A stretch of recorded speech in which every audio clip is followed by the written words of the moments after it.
ఉపేంద్ర గారి మూవీస్ చాలా మందికి ఇష్టం ఉంటాయి. అండ్ కొంతమందికి ఇష్టం ఉండవు.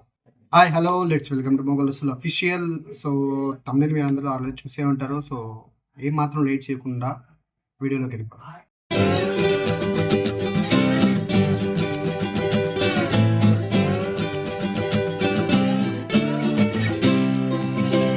పార్ట్ ఆఫ్ ద వీడియోలోకొచ్చేస్తే ఉపేంద్ర గారి మూవీస్ చాలా మందికి ఇష్టం ఉంటాయి.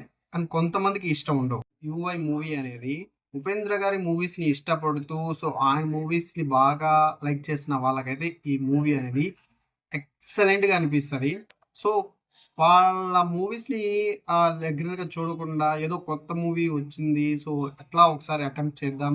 సో, అనుకున్న వాళ్ళకి ఈ మూవీ అంతగా నచ్చకపోవచ్చు. మ్యూజిక్ వచ్చేసి బ్యాక్‌గ్రౌండ్ హైలైట్‌గా ఉంటది ఈ మూవీలో. మూవీ స్టార్ట్ అవ్వంగానే ఏందంటే మనకి ఉపేంద్ర గారి మార్క్ అయితే కనిపించేస్తది. సో, ముందేందంటే మూవీ ప్లే అయ్యే ముందు ఒక కార్డ్ ఏస్తారన్నమాట, టైటిల్ కార్డ్ లాగా. సో, ఆ కార్డ్‌లో ఏందంటే ఇది మెన్షన్ చేసుంటారు. ఎవరైతే మేము తెలివైన వాళ్ళం అనుకుంటున్నారో వాళ్ళు దయచేసి సినిమా హాల్‌లో నుంచి వెళ్ళిపోండి అని చెప్పేసి కార్డ్ అని ఉంటదన్నమాట.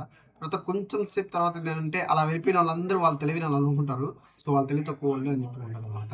ఉపేంద్ర గారి మూవీసు నేను చాలా వరకు చూసాను. సో, ఆయన మూవీసు, ఆయన ఐడియాలజీ అనేది నాకైతే చాలా బాగా నచ్చుతుంది. సో, మూవీని తను ఎలా చెప్పాలనుకుంటారో సో, అలా చెప్తారు.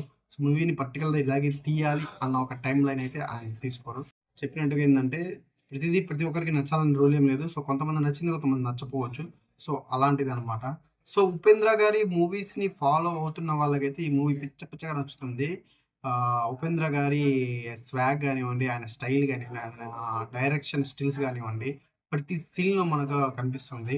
సో, నాకైతే ఓవరాల్‌గా మూవీ అయితే ఎక్సలెంట్ అనిపించింది. సో, మా వీడియోస్ చాలా దూరం వెళ్తున్నాయి. సో, మీరు ఎక్కడి నుంచి చూస్తున్నారో కూడా మాకు కామెంట్‌లో చెప్పండి. Thank you so much. Next మంచి ఒక మూవీ రివ్యూతో మళ్ళీ మీ ముందుకొస్తాను. Keep smiling, love your boy మీరసు.